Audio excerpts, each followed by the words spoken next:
Hello, everyone, and welcome back to my show. This is, well, you can say this was unplanned. I did not expect Tyler Robinson's case to be this interesting. I mean, the hearing to be this interesting because usually we learn new things, but nothing crazy. We are preliminary, so I expected it to be another mundane hearing, but well, that's not the case.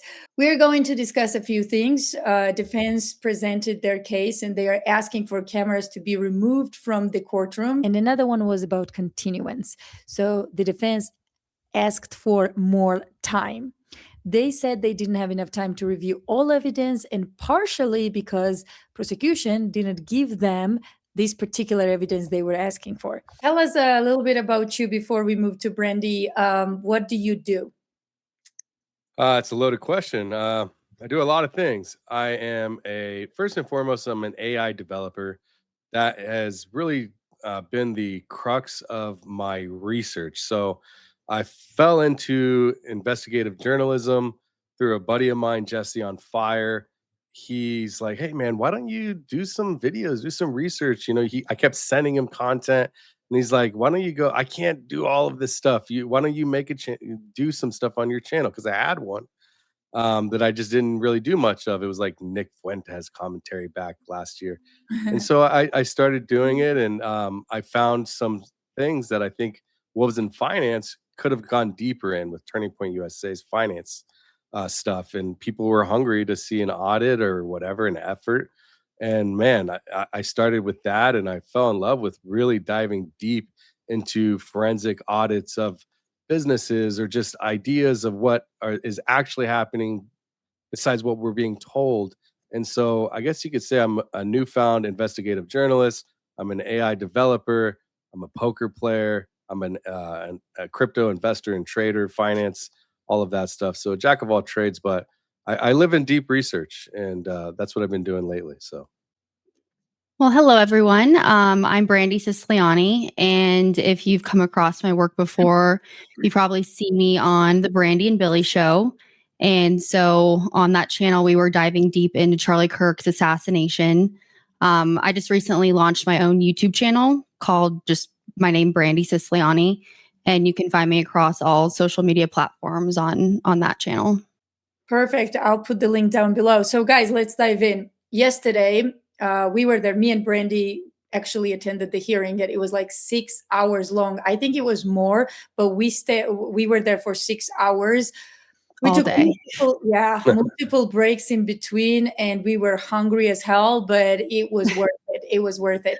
So, like I said, there were two things on the agenda on that hearing, and one was to get the cameras out of the courtroom, and that was defense asking for it, not the prosecution. Very interesting. And the second agenda was the continuance, because we know that defense has a lot of different evidence and documents to go through, and they do not have time. Well, I would say they don't have manpower either, but that's another thing. They were offered manpower by me. They were offered manpower by Candace Owens. And somehow they declined my offer multiple times, which we will talk about in detail later in this podcast. But I don't know if they ever reached out to Candace. I really doubt that. What do you guys think? I don't think so. Well, I mean, it doesn't sound like they care much, and that's pretty unfortunate. Right. I hope they do, because obviously Candace and a lot of others, but specifically Candace, has had a big part of showing that Tyler is, at least from what we can see, there's something that's not being told, or that we can't see the full truth. And Right. if you're not looking at social media and you're only looking at ABC or Fox News, you're getting a very one-sided picture. And to me, and we were talking 100%. earlier, maybe that is why they're fighting, because the media that's mainstream is portraying him as this evil person only. And if they looked anywhere else, they'd see that nobody else is showing that. Right. Mhm. So Yeah, that's absolutely. frustrating. Yeah, it's very frustrating. And you know what else is frustrating? Both sides during this court hearing kind of dissed Candace Owens. And that was really strange to me. again, we'll discuss this too. There's a lot in today's agenda that we have to touch. So let's begin. So for people who do not know, prosecution must present all evidence to the defense before the trial. But that is before the trial, guys. That's not before preliminary hearing. So what they can do is they can withhold some evidence before the preliminary hearing. And that's the statement that prosecution actually put out there, because actually we don't have to give you all this evidence because it's preliminary hearing and we don't have to provide you all this evidence. And in a way, according to law, they are correct. So this particular evidence, in many cases, forget Charlie Kirk, let's talk about basic cases that's out there. They don't have to provide you this evidence up until the trial. All right. So now, is that good for the defense to have this evidence? Of course it is. And that's why they argued that, hey, we need this evidence to see if it's even, reliable, and then we can continue the process and we can have this preliminary hearing. Now, a couple of things that I want to talk about.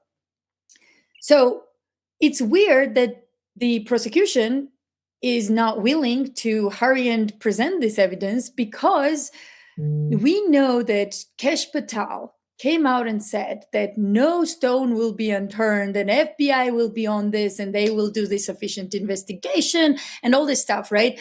Well, Kesh Patel, as far as I know, was friends with Charlie. And if I was Kesh, I would want this trial to be speedy and efficient and effective. So why not, take care of the fact that FBI has not provided information or evidence to the prosecution? Like, why not check on? Why not be on top of this? I just don't understand. And somebody might say, well, FBI is a huge organization and Kesh has a lot of problems. And, he's got a lot of, he's got a busy schedule and maybe something slipped. Well, that's why you have a designated person that you put in charge and say, this is Charlie's case. I want this done, period. Like, you need to be on top of this. I don't know how hard that is. Like, it's actually very easy. So it's really weird that FBI is the one withholding this evidence. They shouldn't be. That's number one, right? Mm-hmm. So, and Erica also asked for a speedy trial. Exactly. And you would think that they would want to get all of the evidence to the defense to speed up the trial. Right. And it's like, okay, so the same widow that you are arguing for in the court wanted a speedy trial, and you're the one holding onto this evidence. What do you have to lose? You said that you know for the fact that Tyler is guilty and there's overwhelming evidence. Remember that talk? Like, overwhelming evidence. Okay, well then provide this. And right. Yeah, so that's for the prosecution. So all this weirdness with the prosecution. But the question is, did defense do right by Tyler Robinson? And my answer is no. I've been saying this from the get-go. This team is either, excuse my language, retarded, or they are compromised. Like, they are not doing what they need to be doing, and I can prove this today. So defense, Novak was the first one to have the word from the defense side of things. And he was trying to explain to the judge that he doesn't have this particular evidence, which we will play what this is exactly from their mouth. Well, he doesn't have the evidence, and this is why he needs the continuance in this case. And he had a hard time articulating what the hell he doesn't have. So, I mean, he spent 20 minutes explaining to judge what he needed, and eventually he had to take a break to go back to his crew and figure out how the demand should be articulated to get the judge to understand what he wanted. I mean, this is terrible. So you're telling me that 4-man team in the defense did not have a meeting before the court hearing and have a document written out exactly what they wanted? So I'm going to play first what the evidence was, but this is the second colleague of Novak trying to explain to the judge after, what was it, Brandi, first break? After the first break happened, to explain to the judge what exactly they wanted. So the judge was very confused. He was like, I need to know what you need. And it took the whole time for them to articulate what they needed. Exactly. And they asked for a 15-minute break. You will hear in one of the videos, they asked for a 15-minute break to get their heads together to actually figure out what they wanted. Like, it's ridiculous. But let's play this. This is the second colleague of Novak. So this is after the break when they actually figured out who should communicate to the judge what they want. Let's play this. So, Judge, to simplify a pretty complicated issue, this DNA testing, it's a black box technology. That technician processes a sample, puts it into a genetic analyzer, and what he gets is electropherogram, these little squiggly lines. I'm sure the court's familiar with that. But the machine that they put the sample into generates internal electronic files. And when the FBI or the ATF analyzes the samples, they can adjust the parameters to decide how low of a level do they want to look at the sample. And they have set standards. If it falls below a certain level, they don't want to look at it. That's just the way they do it. And in this case, what you have on all the samples, they're what are called complex mixtures, up to 5 people. All right. So this is the second lawyer from the defense team trying to explain to us what exactly they want. So a team that is absolutely effective and knows what they're doing doesn't need to blubber for 20 minutes, take a break, and then send the right men to articulate what they want.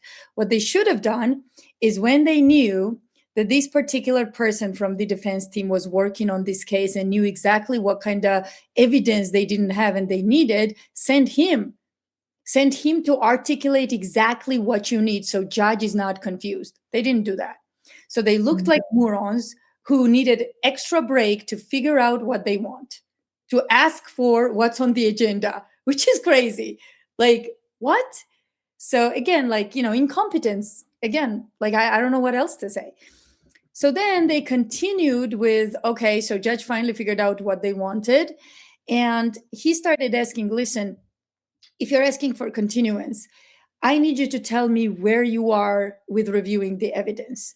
And Mr. Novak continued to keep saying that he's not ready for the preliminary hearing because, well, he hasn't reviewed evidence.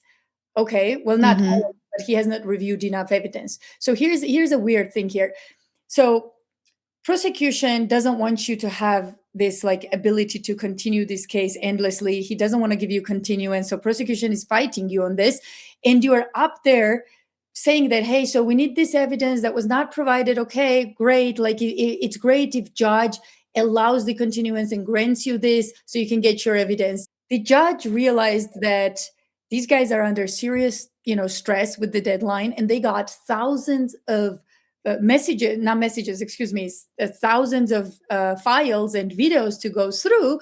So he articulated very well that, hey guys, if you're struggling, no one's here is going to say that you are unprofessional. Just tell me that you are struggling and we can do this nicely, like court will allow this. And his answer was, well, I can speak only for myself. What? Dude, you had a month to consult with your team. You don't even know where your team is. Like, you don't know how much evidence has your team gone through. Like, a professional lawyer would have gotten there and said, yes, sir, let me tell you, all 4 members of my team, to give you an approximate number, reviewed maybe 10% of what we could. That's all we could review because we were like, they dumped a bunch of files on us. It's unfair. So yes, we are asking for continuance because we are 4 people. And even with our paralegals, the sheer amount of these files that were dumped on us is impossible, humanly impossible by any team to review. And 10% of my team has gone through. This is what a professional lawyer would have said. But instead, let's listen to what Novak said. Okay. So one of the questions that's before the court, and Mr. Novak, it goes to the heart of the matter for this court as the court is weighing whether the continuance should be granted or not. Has defense reviewed all the discovery that has been presented up until this point in preparation for a preliminary hearing set for next month? We have reviewed the discovery that is tied to the exhibits that the state intends to offer at the prelim where there is discovery available. If the court is saying, have you reviewed the thousands that have the lawyers reviewed the thousands and thousands and thousands of pages of discovery that are well documented in the index that Mr. McBride provided the court privately? The answer is no. Our paralegals are doing their best to organize it, but have counsel reviewed that discovery and have we had reasonable time to do so? No, because it's so voluminous that we haven't had that time.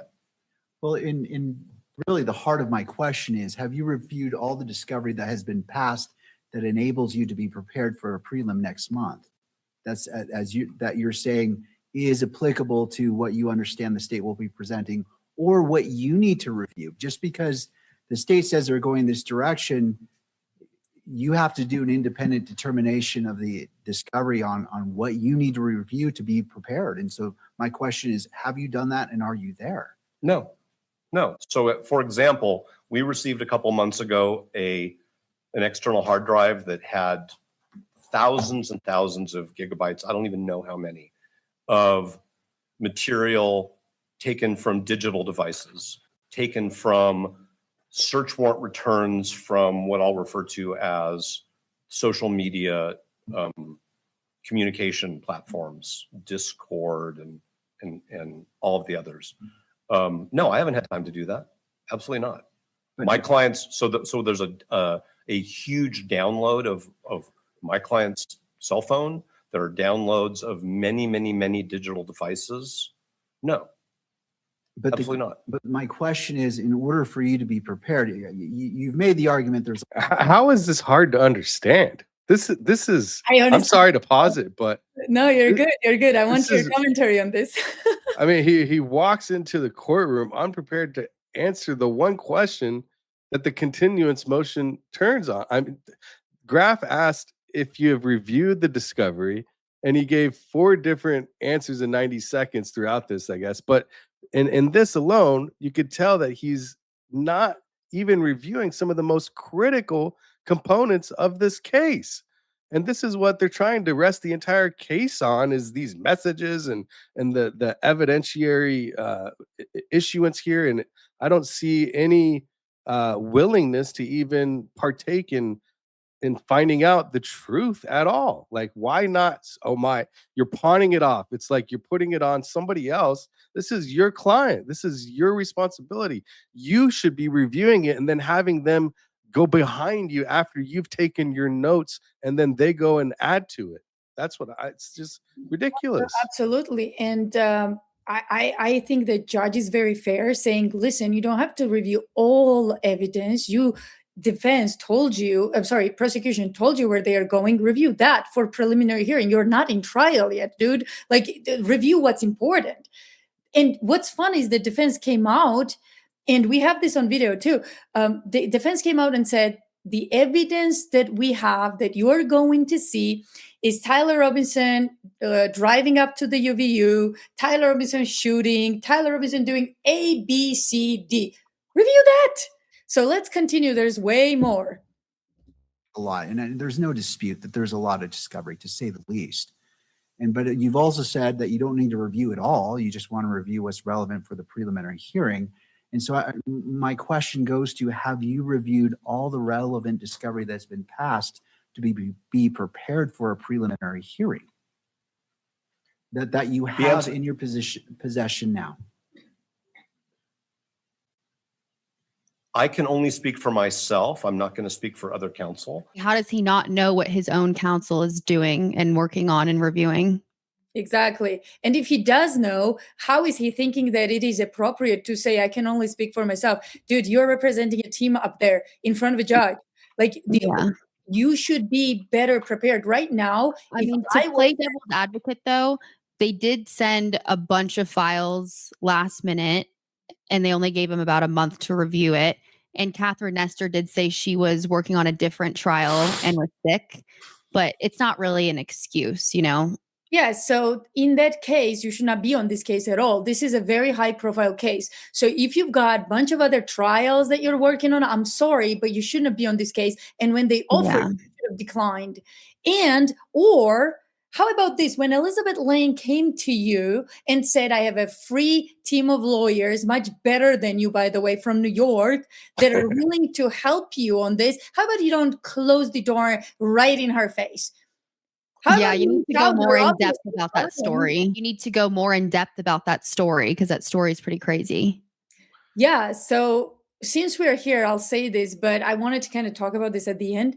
So during the hearing, me and Brandi are sitting there. We took a break and the team went to eat, like they had their lunch break. So they are in their tiny little room. And I was like, this is a good chance for me to go and reintroduce myself because I have sent Catherine Nestor email before. And Brandi handed Tyler's mom my note in which I actually explained, hey, we have a PA for you, so private detective for you to work for free on this case. And we have a team of lawyers. And when I spoke to Amber during the hearing, so Tyler's mom, she said, oh, I got the note. Yes, I read it. And I gave that to my legal team, meaning to Catherine Nestor and the people, like the 4 other people. If they did review the letter and they knew that they had an offer for a private investigator and they had an offer for free lawyers that are willing to help, why not use that? You're obviously bitching about, excuse me to use this language, but it's true. You're bitching to judge about not having enough time and how like you were sick. And it's like, I mean, wow, oh my gosh, we are like totally, bombarded with all of that. Okay, great. Use free help. Why not? It's honestly, your pitch is simple to them. I mean, if they don't know who you are, maybe I find that hard to believe, but you've been tracking, we've all been tracking, but you specifically have been tracking this case since day one. You've Exactly. got all the documents indexed, you've got a whole team behind you, and you've got all kinds of timelines, I'm sure of it, right? So And I was there during the first hearing when, even Catherine Nestor was not there during the first hearing. So, she knows who I am. It's not about that. And even if she didn't, let's give them benefit of a doubt and let's say she didn't know who I was. All right, well, hear me out. You got the note, call the number and figure out, maybe you can get a help that you maybe you can get help that you desperately need in this case. Why not test it out? Check my resume. Like it takes 10 minutes to look up somebody online. Check the team I'm working with. Call the detective. Why not? yeah, Seems like they don't want help. Exactly. They don't want help. And I could say why would they turn you down, right? So the institutional defense lawyer framing, think about like capital case discovery is protected work product, right? So bringing in an outside lawyer or non-lawyer or lawyer you're a lawyer, correct? Or no? I have a law education, but I'm not a practicing lawyer. I was not offering myself, to be clear. I was offering legit lawyers from New York that have more experience in this case than Catherine Nestor herself. Not in this case, sorry, that have more experience in similar cases than Catherine herself. I was offering lawyers from New York. Okay. Well, Makes no sense why they wouldn't they have a bunch of paralegals working on this. Why not take an actual lawyer that's offering you? And you did it pro bono, so they wouldn't have to pay for it. Exactly. Well, Yeah, you're that makes also sense. maybe in Utah, you got to think like Utah, capital defense teams in Utah County, it's a small world. Everybody knows each other. Just playing devil's advocate here, right? The Utah State Bar Guild is tight, right? They're all tight with each other. And I would imagine outsiders maybe are not welcome. And especially in this case where it's so heated, that could be a real reason. Totally understandable. How I would counter that is, who the fuck are they, excuse my language, to decide Tyler's fate on what they feel like? Wait, it sounds very corrupt. Like this isn't some club. This is someone's life on the line, So when you have someone coming in and not able to even answer a question like this, which is so necessary, then obviously there's negligence at the very least, to be nice, negligence. you would imagine any information or help would be welcome, especially free, especially from world-renowned journalists like yourself and law teams behind you. So Yeah, and you know what's crazy? So I'm sure that if they're not paying attention to Candace Owens, then that's a dumb team. Okay, that's a dumb team. We'll get to it. But if they are paying attention to Candace Owens, then they know that Candace offered help. They know that Candace has the ability to help them. They're not reaching out. They're not doing any of that. I don't see them trying to expand their team either. So it's just, I don't know. I'm very upset about this because to put your own interest in front of your clients and like just decide that you're not going to accept help because you feel weird about it. I'm sorry, kid's life is on the line here. He's either going on a death row or he's going to prison forever. Let's continue. Let's listen to what else there to come. Answer is no. Would you like time to confer with your counsel? Because I need to know that information. I need to know that if we move forward with the preliminary hearing, either next month or a different date, that there's effective assistance of counsel moving forward. And that's one of the factors is, have you reviewed the necessary discovery? Typically in criminal cases, the defense attorneys say, hey, I haven't been able to for whatever reason. And the court recognizes that, right? Like, I get it, but I need to check that box and say, okay, defense is saying we're ready to go forward with the discovery that has been provided. That's a part I want to be sure is been accomplished. And so as you're presenting for the defense, I would ask you to confer with your counsel, because I understand that you've probably parsed out different areas for each counsel given what's there, but I need that answer as it relates to the defense team. I now understand the import of the court's question, and I appreciate that the court has clarified that. So we can present. We finally got it. Verbally, we can present it shortly thereafter in writing, however the court wants to present it. But I understand that. So I'll just give the court by way of an example. I have not personally, and I don't think any of the other counsel have, but we should probably take a short break and we can discuss that. About what you're requesting. You're requesting the lab notes, like all the underlying data that was put in to generate the DNA reports and the findings. Is that my understanding? What you're requesting is that is still outstanding?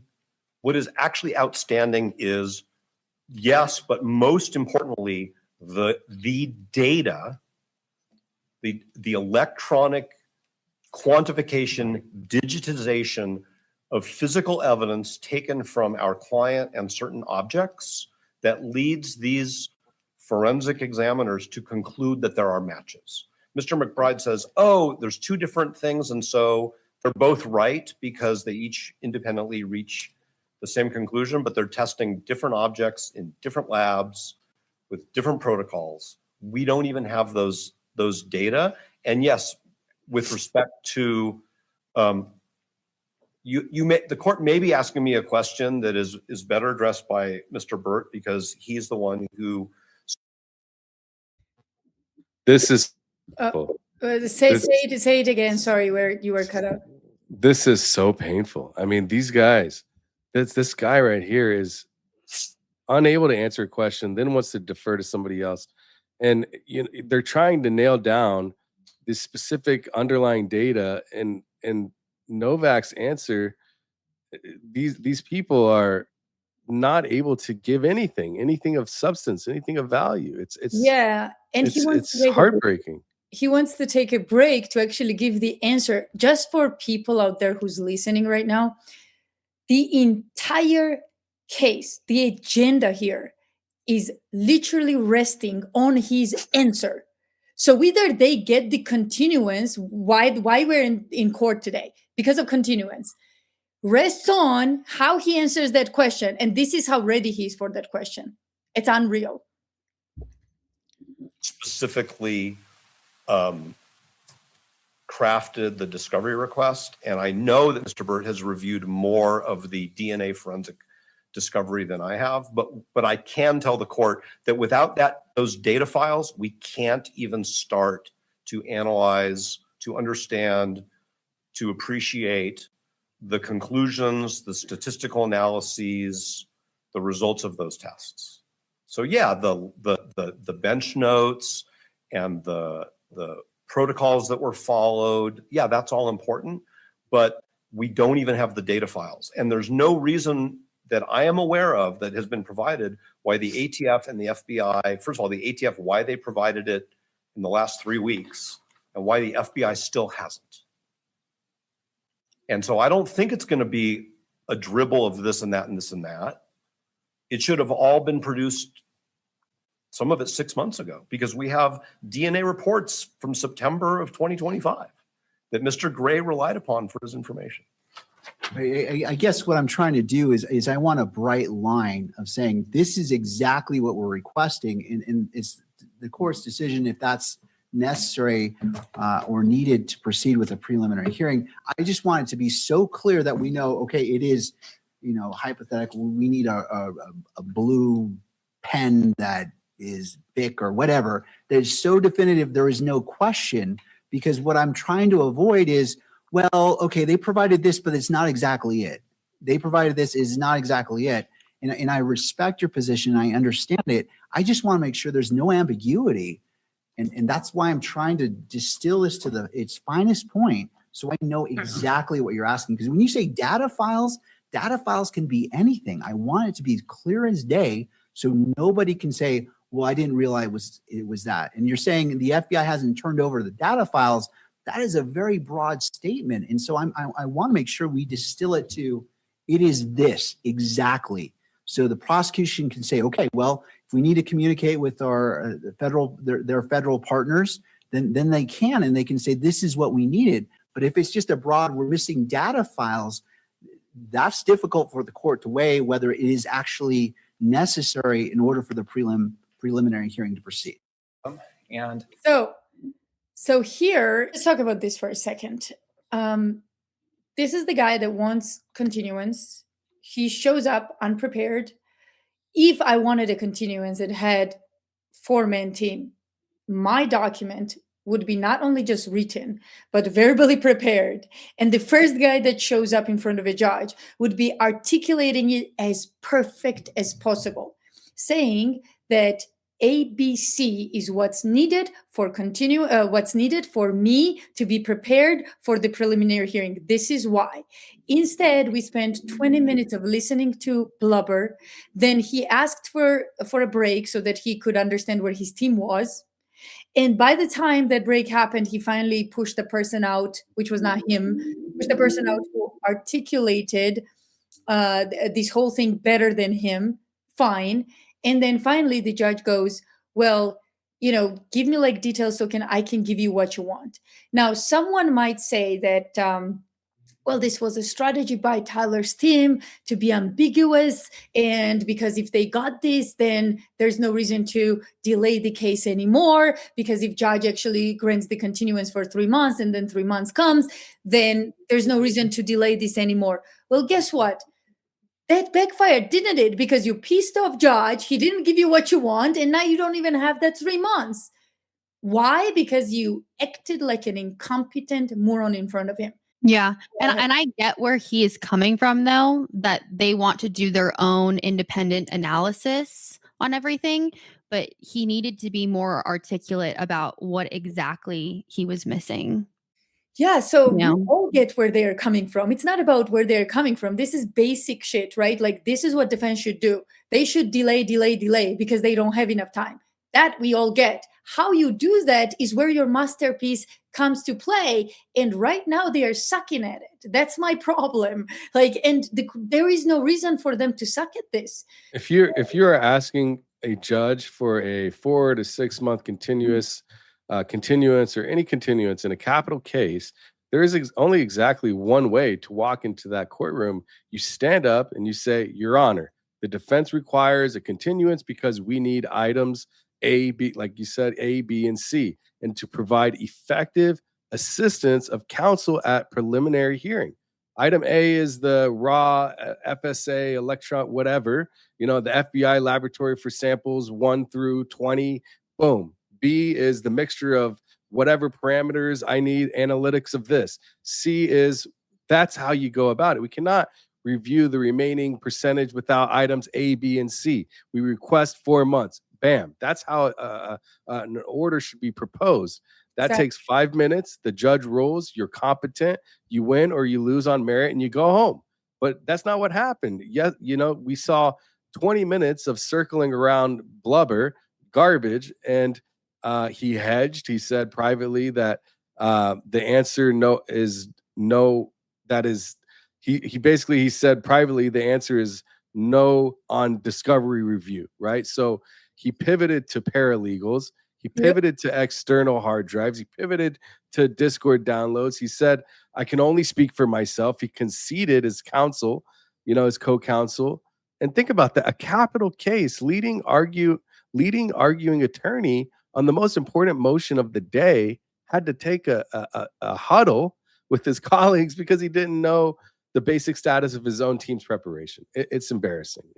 Dear Novak, in his first speech, said something very interesting. He said, well, we don't have the evidence, and you know what? It's not FBI's fault. It is not Mr. Mugbridge's fault. It is the fault of law enforcement partners. What? Blame the little guy? Are you serious right now? So if prosecution came out and said, it is the law enforcement partners, it's all them, it's not the FBI, I would understand because it's prosecution. Of course, they are covering for the FBI, the evidence is still with the FBI. So that I would understand. What I don't understand is defense team portraying it as if it's not FBI's fault, it's the little guy, They presented their first witness. And Brandi, if you could walk people through why he was there. Yeah, so the first witness was Dr. Edelman. So Brian Edelman, he's a trial consultant based in California. And he has a background in social psychology and was introduced to the court as an expert who works with attorneys on pretrial research, also jury selection and post-trial interviews. He clarified that his role is not to advocate for either side, but to assess how the media exposure has affected the community and where people are getting their specific information from about the case. And so he presented a PowerPoint outlining the extent of the media coverage and its potential impact on the jury pool. And so he shared a survey with data reflecting public impressions and raised concerns about what information is being introduced to the public. This is amazing, guys. And guess what, guys? Candace Owens didn't make the cut. Oh! Wow. The most listened to podcast, and a woman that's one of the most famous podcasters didn't make that cut. How do I know that he never even looked at Candace Owens? I actually caught up with him. Brandi was there to see it. I actually caught up with him right after he came out of the bathroom or he was like washing his hands or doing something. I'm not sure what he was doing, but I caught up with him and I said, did you ever check Candace Owens when you did this research? And he goes like, no. He was like kind of like annoyed. He was like, no, like rolled his eyes and walked away. Yeah, he called Candace wacky. And he said, I don't do wacky. I'm like, excuse me? Like that's your favorite word, wacky, multiple times. Yeah, multiple times. And also this is defense witness. So let me explain. I'm gonna break this down in like all sides. So the reason the defense witness did not even look at Candace Owens, which is actually unprofessional, but I understand he's biased. He's a defense witness, okay? So he needs, this is good for Tyler in a way, because he needs to completely cut Candace out because he's trying to prove that Tyler Robinson is displayed in the media as a monster. Well, Candace will disrupt that process because Candace's show doesn't portray Tyler Robinson as a monster. It portrays Tyler Robinson as a victim or a patsy. Not as a victim, more of a patsy, right?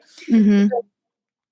So I understand why defense would not want to mention Candace Owens because it would wreck their argument which they were trying to make that video cameras should be out of the courtroom because they contribute to people thinking Tyler is a monster, and he hasn't been he hasn't being declared as guilty yet, so that is disrupting our process. The whole point of this witness was to prove that Tyler Robinson in the media is displayed as a monster. People see it. Well, jury is going to be random, and they will have this preconceived notion that Tyler Robinson is a monster.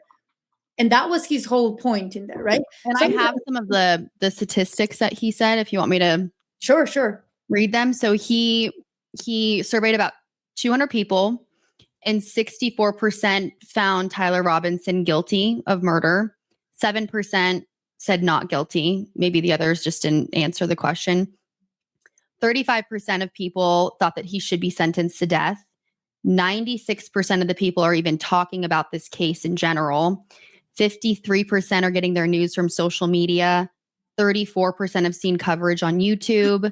And 99% of people that were surveyed even know about this case. So pretty much everyone. And only 25% of people have negative opinions on Charlie Kirk. So take that, Danks, and put an extra cherry on top that none of this was taken from Candace's show. So he completely disregarded Candace Owens. So his source was ABC and similar stuff, right?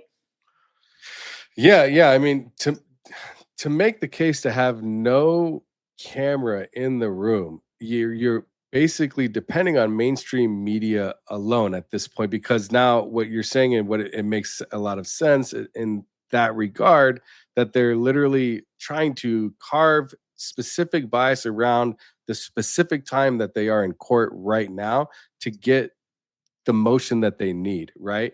And that does throw a wrench into everything. However, all of it is hostile towards Robinson, and all of that framing is of him being guilty, cold, calculated, sociopathic. And so Edelman, I think his name, right? Edelman's findings confirm what the defense already believed, and the public thinks Robinson is a monster, and therefore they get the cameras must go. But they have this survey, which I actually was surprised to hear the numbers. That's a lot more social media impressions that people are getting their information than I actually presumed. So the entire independent media ecosystem that has been pushing the opposite direction for months is Candace Owens, Baron Coleman, the likes of you and many, many others. And have built even Tucker. Tucker Carlson. Yeah. I forget to mention him so many. Tucker Carlson. There's a lot of really big, large, influential voices that have very reasonable takes, that are very reasonable people, that have a lot of reach, and that make sense. And to just categorize everyone as wacko, that cannot be a logical stance. And to me, there is something bigger at play here. Because when you have somebody saying that one person is a wacko, when you've got millions of views, like pretty much anybody who's watching Tyler Robinson case is watching Candace Owens. I would say at least half, if not 60 to 70%, are watching Candace Owens. So you're even saying, people that don't like Candace watch her because they want to see what she's going to say. Absolutely. So you're like, going to say everyone at Turning Point USA is watching all of her episodes.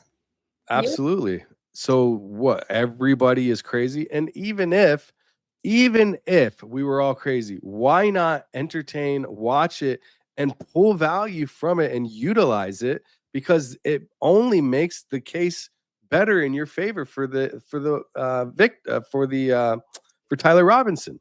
Yeah. So I don't understand it. And we've all been asking this question: what is up with the defense? Why are they acting this way? And it might be capture. I don't know.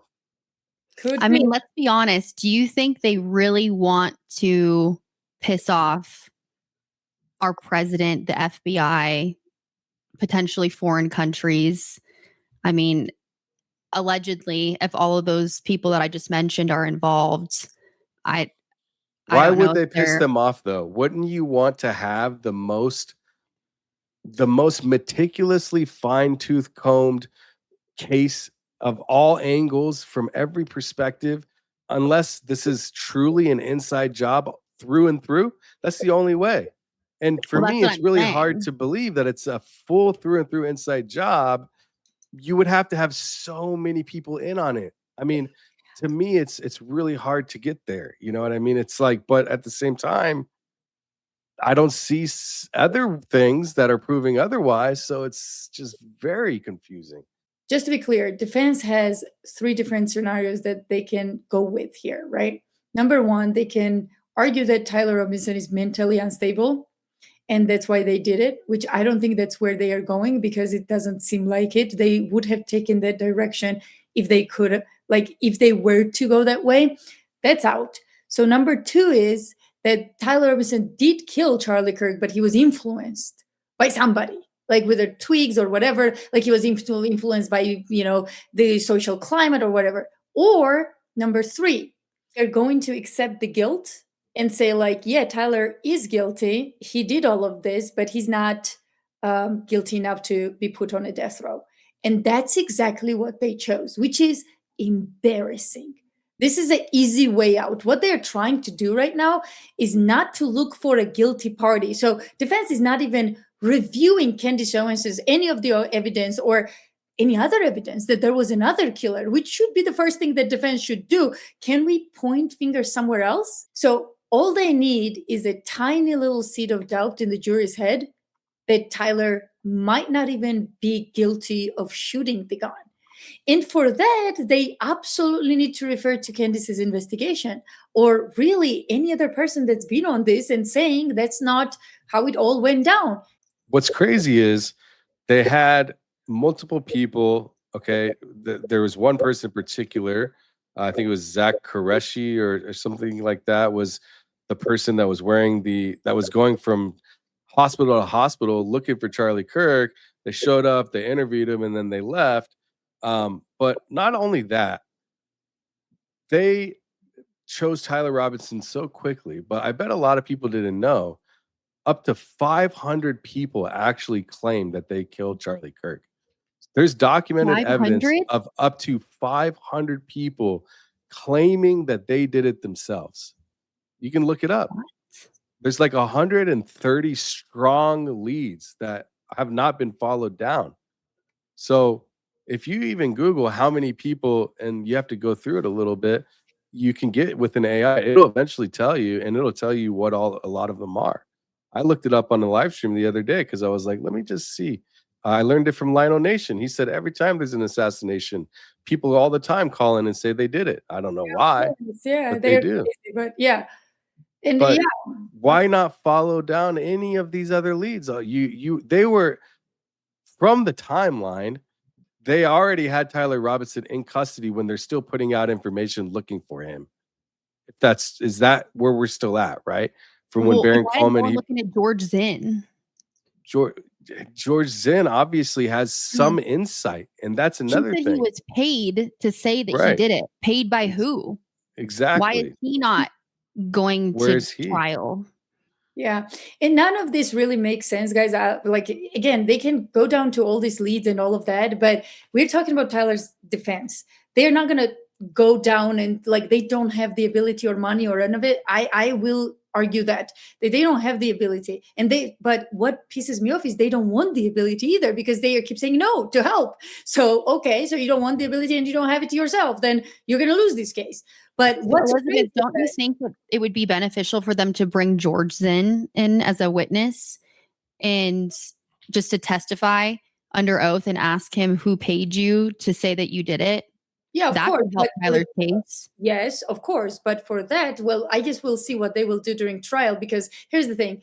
We will not know anything until the trial comes. And that's okay, because defense should save their best ace or whatever right before the trial. But that being said, for them to bring George Zinn in, then they should be at least considering another option other than Tyler. And I'm talking about defense, not even prosecution. Tyler's defense should be considering that someone else was involved. And what they did during this trial, and this is why it's so important, is that they shot themselves in a foot, because they called Candace Owens and Israeli theory and Egyptian planes and all this stuff absolute wacko theories. This was the defense who did it. Mhm. Prosecution of course, gladly, sure it is, like both sides trashed the podcasters. You were there. Like, did you get any different perspective, Brandi, than I have? No. And I wrote it down exactly what they said. Well, I just don't understand why they wouldn't be interested in all other theories besides he's actually the one and they got to defend that. Their You know star what? witness said himself, when I caught up to him in the hall, he said, I don't do wacko. Yeah. That's their answer. That's what they think Candace is, the defense team, because they're crazy. And when you actually say, did you watch an episode? Like, did you actually watch it? No, is the They answer. always say no. No, I've only seen clips, and you're like, Yeah. okay, then you can't say anything. But Did this you was, have you recommended watch? Say, I'd highly please, like your client depends on this. Yeah. Watch one episode, any of them. Did they say? Have you said anything? They said they won't, or what? No, I'm not. I didn't plead them to watch Candace Owens. It would be weird. But I asked them if they did, and he said, "I don't." Please, Yeah, like, please, just fun. No.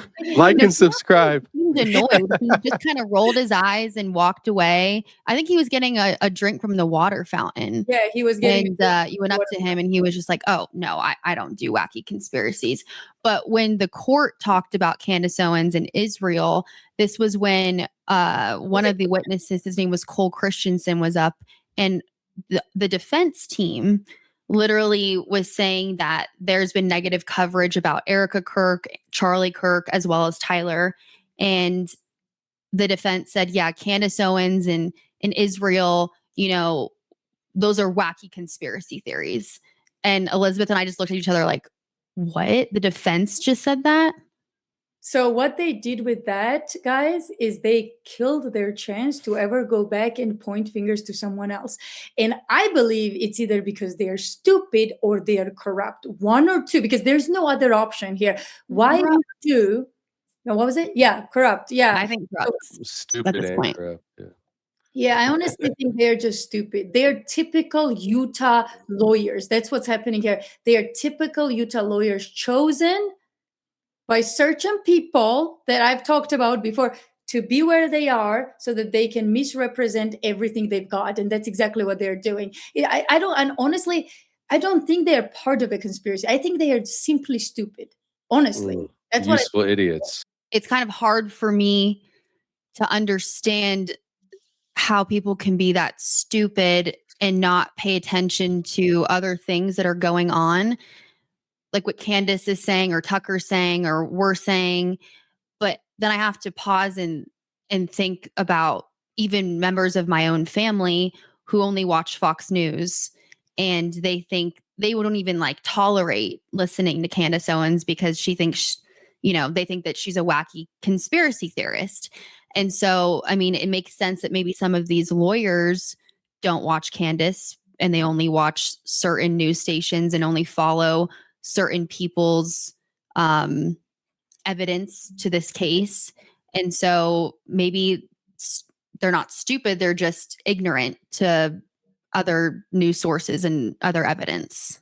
Could be. The only problem with that is your parents are not tasked with defending Tyler Robinson. They are. True. And in that case, if I was a defense attorney and someone said that your case will be saved here, at least there will be a doubt, like tiny little doubt in jurors' head that Tyler Robinson did not commit this crime. If you just watch this show that talks about flying hamburger, I'm watching the show about freaking flying hamburger.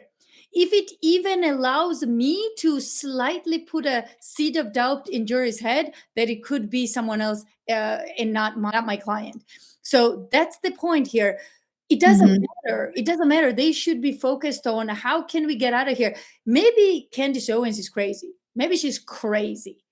Well, maybe she's like absolutely out of line. Okay, use it, mother effer. Use her to put a seed of doubt in jury's head that it could be that Tyler was not the guilty party here. And that was a conspiracy. Why not go that route? It's stupid to even think that they don't want to look at it. So that's Yeah. where they lose me completely, because it's just bullshit. And then as far as their witness goes, like the guy who got on stage and like they talked about anything and everything, and then told me that he never even looked at Candace Owens because it's wacko. Well, it was not your job to decide what was wacko and what not. It was not your job, buddy. Your job was to decide whether these wackos were having an effect. Now, correct me if I'm wrong, you're an analyst here. You should have taken everything in consideration, especially a huge audience of Candace Owens that you conveniently disregarded completely. And you want to know how much effect Candace Owens' audience has? It has so much effect that TPUSA's stadium is half empty. Yep. So he can sit there and blubber the shit all day long, like as much as he wants, but he cannot deny that Candace Owens is one of the biggest audiences in nation, period. And he conveniently cut that out completely. And you know what's even more crazy? I remember whispering in your ear that I understood why defense would do it, because their objective was to get the cameras out. So Candace would not help Right. their That's what I was objective. going to say. Yeah. Yes. So that is understandable why defense would have an idiot like that on stand to testify that way. What's not understandable is I whispered in Brandy's ear saying that just wait, this is a stupid argument, leaving Candice out. They should have modified Candice's part in it and still be biased, obviously, like because it's defense. But I said this is stupid because the prosecution right now, if they want to keep the cameras inside the courtroom, prosecution will get up and destroy this man in 2 seconds by using Candace Owens and her audience to get his points through to keep the cameras. And you know what's shocking? Prosecution got up and never bothered to use Candace Owens and the audience that Candace has and its effect on people at all. So it seemed to me that defense and prosecution were in agreement here. That, yeah, Candace is not important. Let's not look at Candace at all. And not just Candace. Let's not look at anybody, including me and others. Like, we don't care about these people. Wow, what an agreement by prosecution and defense. What is happening there? Prosecution had the worst witness ever, I think deliberately, like was there for 2 seconds and then no further questions. No further questions, guys. What? Yeah. And that was the guy, Cole Christensen. So he was a witness for the Utah Bureau of Investigation. And he testified that he's been with the agency for about 7 years. And he was assigned to review media coverage related to the case. And so his report was a bunch of data compiled about negative pretrial publicity across a range of sources. But it was mainly, I think, against Erica and Charlie. Thanks. I don't think they want to mention her at all. I think people just want everyone to forget about her, which is not going to happen. I mean, she's like the #1 podcast in the world. So good luck. Thanks. Your take on this real quick. Like what you gathered right now, what's going on here?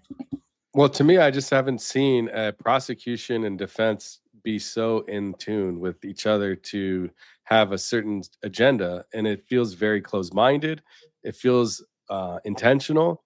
Mm-hmm. And look, we can go round and round in all these circles, but we are intuitive beings. And I think we need to take our intention and realize that sometimes it is as easy as what it might be in our eyes and in our chest and our heart. Because when we look at this and we see like none of this is making sense, all the way from the day that it happened, the actual assassination at 12:23 on September 10th, 2025, all the way to now, nothing is added up. What makes the most sense to me out of everything is that this is some type of coercion or some type of, I'm just going to say allegedly, but to me, it feels like he's being misrepresented intentionally, or they are being negligent to the point to where it's intentional negligence, gross negligence, where it is obvious that they do not want to hear outside opinion. They only want to hear from ABC News or Fox News. And that's all the only places that they're going to admit that they're getting their information from and that they're going to act upon. And when you have this closed-minded defense and closed-minded prosecution, we get put into a situation to where it's so frustrating because it's like we're beating our head against the wall because we want to see more. We want them ourselves in Tyler's position, if we were, God forbid, ever put there, to have the right to a fair and open, diligent trial. And this is not that. This is a closed-minded, very narrow scoped, very very streamlined and very very nasty trial. It doesn't feel authentic. It feels manufactured from the shot was taken or whatever happened on 12:23 p.m. on that day all the way to now. And it doesn't surprise me because every step along the way for the last 7.5 months, that's been the case. And Yep. here we are now talking about like it's like every single thing that we experienced in the Charlie Kirk assassination is this saga. Every little thing can be some crazy TV series for 8 episodes. And here we are, an hour in on talking about how stupid the defense is. I mean, you couldn't write it in a book if you Yeah. had to. You know what I mean? It's just crazy. There is an angle here. I'm just thinking about the defense and what could there be some tie, right? And as I look into it and as I know and learn about, there is a Washington angle that's real because and I have to frame it in a way to have you understand. So Nestor sits on the Supreme Court Evidence Committee. You have Bert, who is retained by the federal judiciary as a death penalty resource counsel, and both depend on federal judicial establishment goodwill for their ongoing careers. Okay, so that structurally explains why Novak deflected the evidence delay off of the FBI yesterday and onto local law enforcement attorneys whose professional standing depends on federal institutional goodwill do not publicly attack federal agencies. That is a traceable institutional incentive. It does not require a Zionist or Rothschild's framing to explain it. The ideological pattern is establishment progressive left, I would say. Novak, NLG past president. Nestor is Obama clemency work. Visser published on abortion rights. Bert defended Menendez and represents the Mexican government. The team's cultural instinct is to treat Candace Owens and independent conservative creators like ourselves as fringe, regardless of the content. So that is why they're maybe not citing her, and not because they're protecting any foreign government or anything like that, maybe, but because their professional class dismisses them entirely, dismisses all of us entirely on sight. And the defense is dismissing the only press ecosystem development that their client's exculpatory narrative and their and the cause is like the ideological establishment and the exculpatory narrative plus the federal judiciary establishment ties. Sorry, I'm getting tongue tied to try to say all these words, but there the obstacle is kind of baked within the system that they're working in, I'm starting to think. And that I'm trying to find a way into their minds. And when I look at their background, I look at and I find that. Do you see where I'm going with that? Yeah, I absolutely see. Pretty much what you're saying, to say it in an easier way, is they are worried about their careers and assets, and they are putting their careers and culture and what they understand to be politically right above their clients' needs. That's what you're Yes. saying. Am I correct? That's what I think. Yeah. And you gotta admit, I mean, that's what we we see a agree. lot in lawyers, and that's a scary place to be if you're Tyler Robinson. Because Absolutely. they're always looking out for themselves.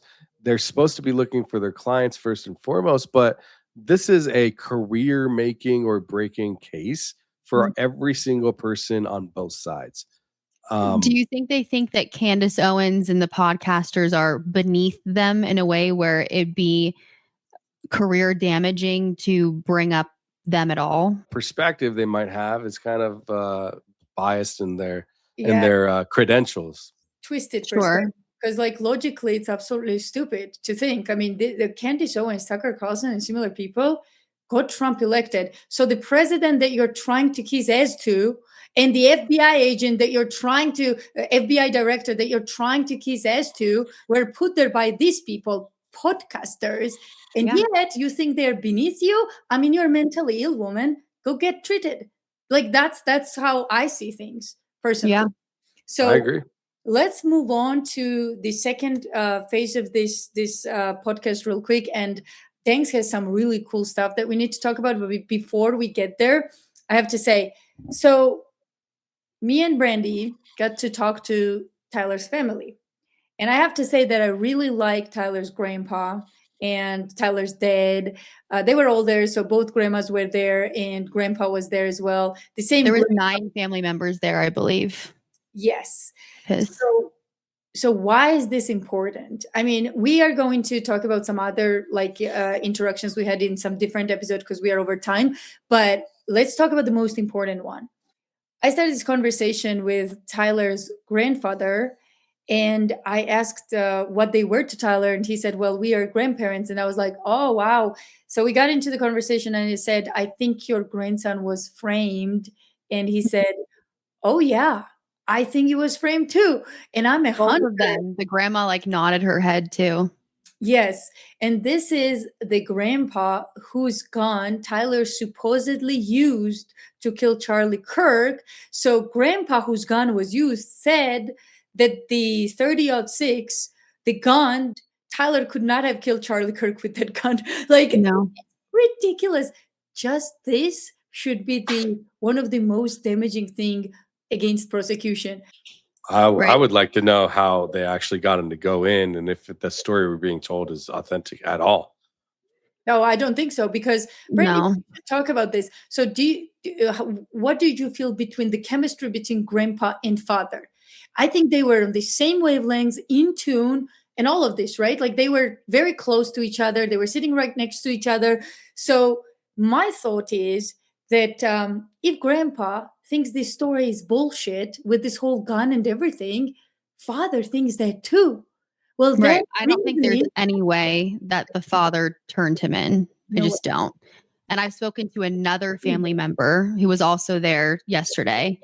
I'm not going to say who, but she said that about 2% of what you hear in the media about Tyler Robinson is true.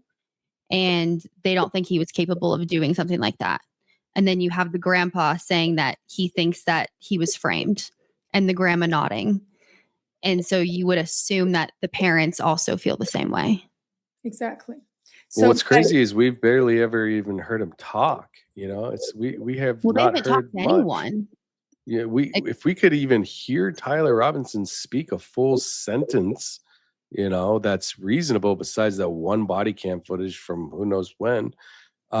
We get a better read, but just from the looks of him, this guy is, I don't think he's pulling off this heist, the shot of a century, one and done. And then think about it, the screwdriver and jumping off the roof and scaling and doing all of that. And all at the same time, dismantling the firearm, running off I mean, this is just, to believe this is insane. And I'm sorry, I don't believe it.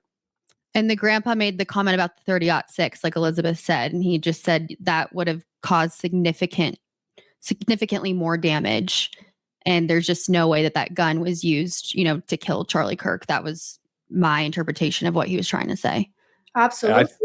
I think it would have been a lot louder as well. It would have scared the hell out of people. It wouldn't have been like, no, they would have been like, 30-06 is loud. Especially they would have known where it was coming from. Some people were like, it came from here, there, you know. You haven't even heard from his own mouth if he's gay, if he's a furry, if he had a boyfriend, if he even knows any. We have heard nothing from Tyler Robinson. All it's been third-party explanations of who he is, where he was at, what he does, what he loves, what he has, what he likes to do. I mean, we don't know anything about the kid. And everything's coming from the feds, and it's coming from the media. So I don't believe the feds or the media, that we have had no instances of recent history or further out to trust anything that they've told us. And by golly, I don't believe this bullshit. I'm sick of it, man. How much, and they want to call us crazy or wackos. How could you be sane to take their logic and accept it as the Bible. It's not. It is backwards. It is completely backwards. So true. And thanks. Now you had something that you broke, yesterday, I believe, or something like that. Some new evidence that could be very important for us. So let's review that as well. Yeah, absolutely. So I'll tell you what it is first, and then I do have my screen share whenever you'd like. So, okay, perfect. So I was going through. There's a site, the Daily Caller. They're a news organization, and they actually submitted a grandma request. I believe it was some sort of request to get documentation of Chief Long, the UVU police chief of that campus. His communications. And as I went through, you can see from the top here, it's all dated and it's in September of 2025. But I kind of just scrolled down and there's a lot of redacted stuff here. But as I got down to page 21, 22, I saw this for FYI, the Salt Lake Tribune is sending a reporter. I'll find out who. I thought maybe that's not a big deal. There's a big event coming tomorrow. Perhaps, okay, this is 8:11 p.m. Okay, fine. I did look at the Salt Lake Tribune to see who was on the ground and stuff. Nothing spectacular for me. But I did notice this conversation pick up here, and it's all redacted, so I don't know who and who to or whatnot. I have a feeling this might be from How's It Going? It could be Long, but I don't know. But really, there's a couple of things here. So the most important two, and I'll start with the first one, at 10:35 p.m. So remember, this is the evening before Charlie Kirk was assassinated, maybe 12 to 14 hours before 10:35 p.m. It says, everyone redacted from event services who reports to me just came to my office letting me know that 2 senators are coming tomorrow. He said that 2 people showed up at their offices asking to talk to police about a plan. Redacted said they got them to police. If this is indeed true, we do need to notify cabinet. Does anyone have any additional information? This is news to me. Do we know the names of the senators? And they mentioned a few names. They said there would be 2 senators, and they kind of go back and forth saying, who are these people? Is it U.S. congressmen, senators? Is it state? And then someone chimes in about 40 minutes later saying the 2 gentlemen who showed up at redacted office are not from a senator's office. They are GOP reps who played like they knew more than they did. So you have 2 people claiming to be something of stature in the government at 10:35 p.m. in-house at campus, going and kind of disrupting people. It says everyone in this something redacted from event services. So it sounds like everyone's kind of worked up. They came to this person that's redacted here, and they're saying, hey, 2 senators are coming tomorrow, and they want to talk to police about a plan. And in this correspondence, they mentioned nothing about a plan or what the plan is. The whole thing is about credentials and who they are. And then they mentioned that they're playing like they knew more than they did. And I just find this very strange. And I've talked to you, I've talked to Trigger Smart, I've talked to a few people, and we can't really figure out if this is a smoking gun, but it definitely seems strange. Why are there 2 people claiming to be in politics showing up asking to talk to police about a plan? And it actually does say, is it about the Charlie Kirk scenario or something different? And they actually say it is about this event, because it says for this event or something with the Herbert Institute for this event. I'm also assuming it's Curtis and Lee. And I looked up Senator Curtis and Lee, and I don't think that they were there based off of the timeline. So I'm still figuring it out. But I want to ask you, what do you 2 think about this, and what are we seeing here? Brandi, you want to go first? Well, that next line that was below what you just read, it said Lee was on Charlie Kirk's podcast, starts at whatever seconds. So I'm assuming it has to do with Charlie Kirk's event, because why would they randomly just bring up Charlie Kirk's podcast in the middle of that conversation? Correct. Yeah, it does. And I tried to go to the video and it's gone. I can't get there. So Of course, Wait, it's wait, wait a gone. second. What do you mean it's gone? it's not, it doesn't pull up. Well, What? Turning Point deleted all of Charlie Kirk's videos off of YouTube, Rumble, and Spotify and Apple. And then I Wow. think they recently just brought them back because they got so many complaints about them removing them. And I even made a next post about it because I was like, why would you delete all the episodes that have Charlie Kirk speaking? Like, they were all gone. It was literally just the episodes with Erica, Andrew Colvett, Blake Neff, and all the ones with Charlie in it were literally erased. And people figured it out. And they were like, you're going to call it the Charlie Kirk show, but you're going to erase everything that that man said. And I think it was because if people go back and listen to what he used to say, it doesn't match their current agenda. And so they didn't want people looking back in the past to see what Charlie Kirk was saying and then compared to what they're doing now. But so many people figured it out and it made them look really bad. So they brought them back, I guess. Now you've got in federal document that has been requested, and that should be, in my opinion, a large part of the case that needs to be asked and pried into a little bit more. You can't even access the video because it's gone. And that link will never be the same. So we don't even know what video it is. Yeah, and I don't believe in coincidences, guys. This is a person that mentions Charlie Kirk. Oh, he was in Charlie Kirk's show. Charlie Kirk's event is like, what 2 days after? And they're there also to ask about a plan. And what plan? Like, what specific plan are they talking about? You know what I mean? It's If just, you look up if there was those events like at UVU, so the events they mentioned, what happened with those events? well, no, they were asking, they said they were there regarding the event, the Charlie Kirk event. Oh, okay. So I Yeah, thought it was they asked about, he said, okay, so this is how it goes after. Does anyone have any additional information? This is news to me. Do we know the names of the senators? And then they mentioned it could be Curtis and Lee. And then they said for this event or something with the Herbert Institute for oh, this event. what was that about? Do you know? I don't know. I have some stuff that I want to look through. I haven't had a chance to look through it yet. But also there was a message that they were trying to get to Charlie Kirk. There's a lot of little things in this document that deserves a lot of scrutiny because the city of Orem actually claimed that they had no involvement, to my knowledge, of any protection. It was supposed to be with just UVU and maybe with Brian Harpo's team, but actually city of Orem in this same document, they are paying into the bill that is for protecting public figures that come and speak. So they have recently paid $92 or were being requested to pay. So this was a correspondence from UVU to UVU police. And then they sent, hey, like you need to pay $92 into this $10,000 thing for your part. And they reminded with Charlie Kirk tickets, just FYI, you might want to pay this because this event's coming and you need to pay for your share. All right.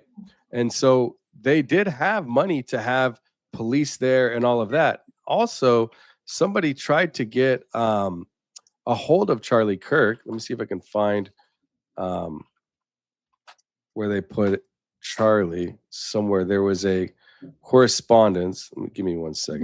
While you do that, so originally I thought it made sense because Charlie's team might be there. Like these two people might be from Charlie's team trying to figure out what the plan is. I mean, when I organize big events, I always send my team to figure out, okay, what is your plan at UVU? That would make sense, but I just don't understand what Mike Lee or another senator have to do with this. I mean, do not know. It would make sense if they plan to come out and give a speech. Then it would be like, okay, we got to talk about the Lee's speech or another senator, Curtis or something. Like I would understand that. I just don't get why they would be talked about when they were not even at the event. That's the thing is, and what plan exactly? That's Yeah. what I really want to know. It's like, what plan are they talking about? I'm trying to find this text message. Oh, here. So the same day at 2:23 p.m. and all the way also all their importance, it's always normal. Like Mm. I'll go down to here. This is the UVU shooter in they put in the placeholder alert and it's a normal importance. UVU alert, shooter in insert location, avoid area if shooter is near. This is pure incompetence. Normal alert importance. The alert has no location. It's 88 minutes after the shot. Okay. It's 1:51. Okay. And it says if shooter is near, run, hide, fight, more info to come. So their alert has no location and it's 88 minutes later. I think it was the first alert. And what's interesting, the day before, now 8 hours before these people show up at the campus, somebody messaged Long or emailed him and said he wants us to blank. He wants us to get a message to Charlie Kirk. His phone number is blank. So somebody was trying to reach out to Charlie Kirk via message on an email to the police chief. Remember, this is the police chief's correspondence. Why are they reaching out to the chief of police to get a hold of Charlie Kirk? And then two, why are two people showing up trying to talk to police about a plan the next day regarding Charlie Kirk? So there's two instances on the same day that somebody was trying to get a message to Charlie Kirk, his team, and the police. Yeah, and the event that Charlie was doing, it was just the prove me wrong. He wasn't having any senators come and speak at the event. Well, if there was some type of controlled outcome, you would need to talk to the only people that knew about it. What do you mean by controlled outcome? I mean, if you didn't want too many people on your force, in the police force, to know certain things, and you needed certain information to only go through you, that's how I would see it, right? So say Oh yeah, you were saying that maybe if they were involved, perhaps, I'm just saying, that makes sense. Like you would only want correspondence to go through you, or maybe if you follow Jesse on Fire's theory, maybe they need to communicate a little bit further with Charlie through this guy because he's the only one that could talk to Charlie about it. I don't know. I have no idea. It's really weird. Maybe emailing about it though. When was that little message there? When was it? It was September 9th at 14:23, so 2:23 their local time, PM. And then the So two the men day showed up. before. Yeah, Yeah. the day before, September 9th, September 9th, 2025, at 2:23 p.m., the text came in. At September 9th, the same day, Mm. almost exactly 8 hours later, the two men showed up, 10:35 p.m. in person. So, okay, they wanted to know the plan in person, not via email, not message, not a phone call. Because usually, yes, I would send a team. I'm thinking what I would have done if I had an event like that. And I usually do sit down with people, talk about the plan. Okay, what's your plan? What's my plan? Let's merge, what we have so that there's a efficient flow throughout the event. But I mean, it seems like, I don't know, it's just, where are the other communications about the plan before? Like, can we find anything via email that says we'll come in person? But then why this person has no idea? They just showed up. It's just weird. Everything It about is it weird. is weird. It is weird. And if you think about like why all of this police involvement in all of this ruckus anyways, he's just coming to speak to kids or to people. Like what is all of this? This to Exactly. me is like, Mhm. I've worked in events, you've done events, like I've worked many large, high profile events.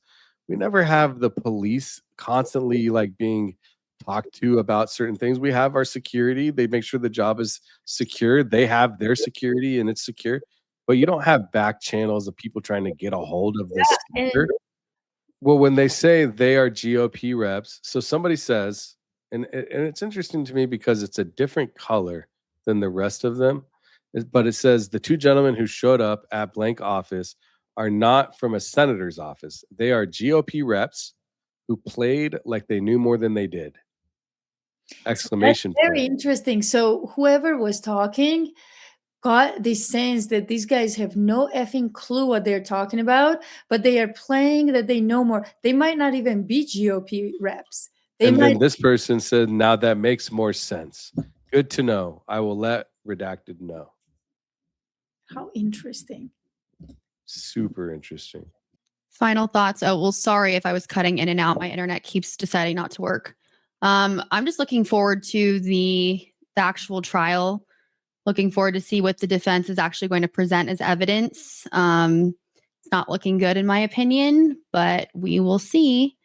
And if you want to see my previous work regarding Charlie Kirk's assassination, you can look up Brandi and Billy Show on YouTube and all social media platforms.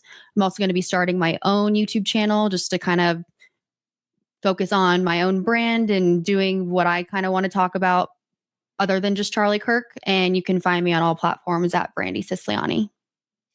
Amazing. Thank you, Brandi and I. You should absolutely go and follow her. I'll put her personal YouTube down below and her X as well. Thanks. Thanks. Yeah, I'm Danks from Dankster Intel, like gangster, but with a D in the front. Dankster Intelligence Apparatus on X, IG, YouTube, Rumble. We do live streams, investigations, and also we have a private Patreon community at Original Dankster. But yesterday was the clearest single day of evidence we have had that this case is bigger than the man sitting at the defense table. Three things collapsed in parallel. The prosecution claimed overwhelming evidence while the federal agencies holding the evidence refused to produce it. The defense walked into a capital continuance motion without a team status report, without a drafted production order, without any sense of actually knowing what's going on. And these are all part of the story, which is crazy. And it goes deeper and deeper. There's, May 8th, I think, is the next hinge. And if Graff denies the continuance, the preliminary hearing runs May 18th with the defense team that admitted on the record it has not finished reading discovery, right? So the content arc writes itself, the continuance ruling, the contempt motion aftermath, all of this very interesting to watch. But I'll be here every step of the way. And again, you can follow me on YouTube and X for most of my work. And thanks for having me, Elizabeth. It's a pleasure. And I'm sure I'll see both of you soon. Absolutely. Thank you, guys. I really appreciate it. Thank you. Thanks, Elizabeth.